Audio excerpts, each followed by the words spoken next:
बाजारभोगाव पंचायत समितीची लढत रंगात। नरके गटाकडून दत्ता खोत तर कोरे गटाकडून युवराज चौगले यांची उमेदवारी जाहीर। पन्हाळा तालुक्यातील बाजारभोगाव पंचायत समिती मतदारसंघ सर्वसाधारण गटासाठी खुला असल्याने येथील राजकारण चांगलेच तापले असून आता चित्र स्पष्ट होऊ लागले आहे।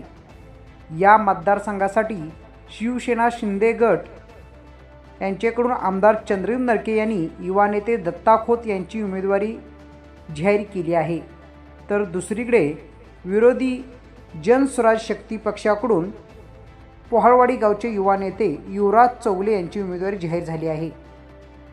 दरम्यान काँग्रेस व राष्ट्रवादी पक्षाकडून उमेदवारीचे पत्ते अजून खोलले नसल्याने सस्पेन्स वाढला असल्याने दोघांकडूनही मातंबर उमेदवार रिंगणात उतरवण्याची रणनीती खेळली जात आहे। आज रात्री उशिरा या पक्षाकडून नावे जाहीर होण्याची दाट शक्यता आहे। जांभळी कासा न्यूजसाठी राम कर्ले।